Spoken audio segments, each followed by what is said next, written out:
वबरकातुहू। नहमदु नसल्ली अला रसूलिल करीम, अम्मा बाद, फ़अऊज़ु बिल्लाहि मिनश शैतानिर रजीम, बिस्मिल्लाहिर रहमानिर रहीम। मेरी तकरीर का उन्वान है कि माँ बाप की अहमियत।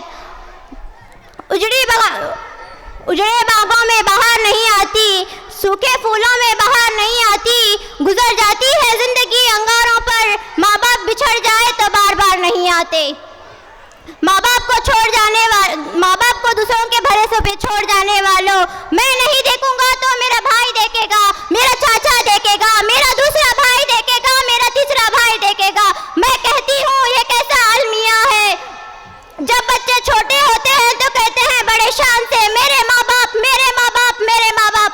जब जवान होते हैं तो माँ बाप को देखने की बात आती है तो कहते हैं, इलाज की बात आती है तो कहते हैं तेरे माँ बाप, देखने की बात आती है तो कहते हैं तेरे माँ बाप, देखने की बात आती है तो कहते हैं तेरे माँ बाप। बड़ी हैरत की बात है,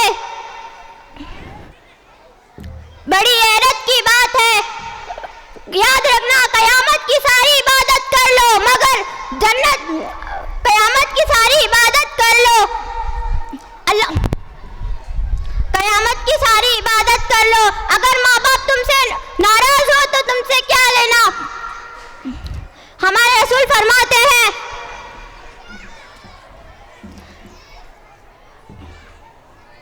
कि इंसान शहीद हो गया। शहीद का माना होता है कि गवाही देना। माँ बाप में से कोई एक भी नाराज हो तो वो शहीद होकर भी जन्नत नहीं जाएगा, वो शहीद होकर भी उसको जन्नत नहीं मिलेगी। अरे माँ बाप के बगैर शहादत पर भी जन्नत नहीं मिलेगी। माँ बाप ना हो तो वफा कौन करेगा, मनता का हक अदा कौन करेगा। या अल्लाह हर माँ बाप को सदा सलामत रखना, वरना हमारे जिंदगी के लिए दुआ कौन करेगा, हमारे जिंदगी के लिए दुआ कौन करेगा। कहाँ है मेरे आजकल के नौजवान और आजकल की खवातीन। नौजवान लड़कियां अभी अपने घर में 4 महीने 6 महीने अपना ससुराल छोड़ के अपने मायके में आके रहती है और कहती है मैं आप तुम्हारे माँ बाप के साथ नहीं रहूंगी,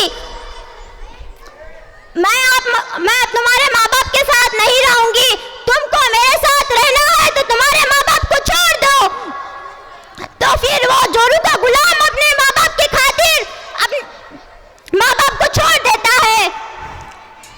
हमारे हुजूर फरमाते हैं जो माँ बाप का दर्जा अपने बीवी को दे उस पर जन्नत का खुशबू भी हराम कर दी है। ना उसका फजल कबूल है ना उसका नफल कबूल है। एक वाक्या है सहाबी थे, उनके घर में एक बूढ़ी माँ थी। वो मजदूरी करते थे और घर को लौटते थे। फिर एक दिन ऐसा ही हुआ, वो मजदूर करते करते अपने घर में आए तो फिर सब काम करते थे। वो बूढ़ी माँ थी, बिचारी लेटी हुई थी। तो फिर सब काम हुए बाद में फिर अपने माँ के पास चले जाते हैं और पैर दबाते दबाते कहते हैं माँ मैंने सब काम कर लिया है और फिर उठ हम खाना खा लेंगे। हमारे आजकल के नौजवान कुछ सोचते ही नहीं, अपनी माँ की कुछ सोचते ही नहीं।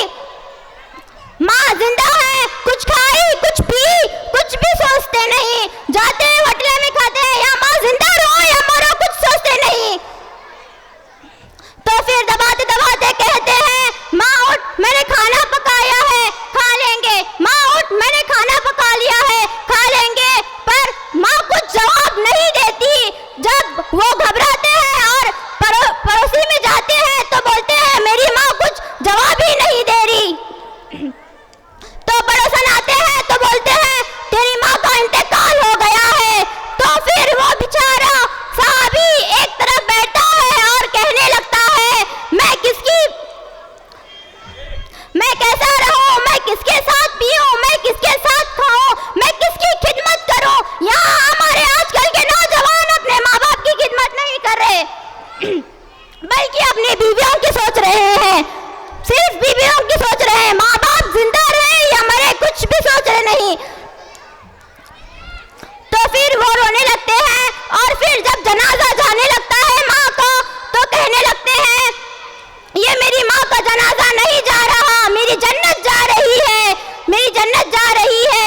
जब जब दफना कर घर के लौटते हैं तो फिर घर में बैठते हैं, फिर बाहर आते हैं, फिर घर में जाते हैं, आसमान पर देखते हैं, फिर अंदर जाते हैं, तो लोग बोलते हैं तुम क्या कर रहे हो, आसमान को क्यों देख रहे हो?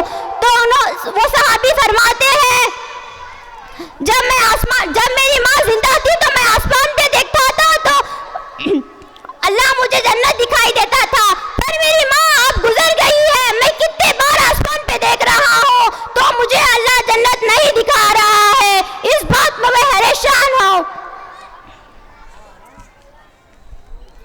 कयामत से भी कम नहीं होता वो दिन जिस दिन माँ बाप में से कोई एक ना हो। अल्लाह पाक सबके सरों पर वालिदैन का साया सलामत रखना। खुदा हाफिज।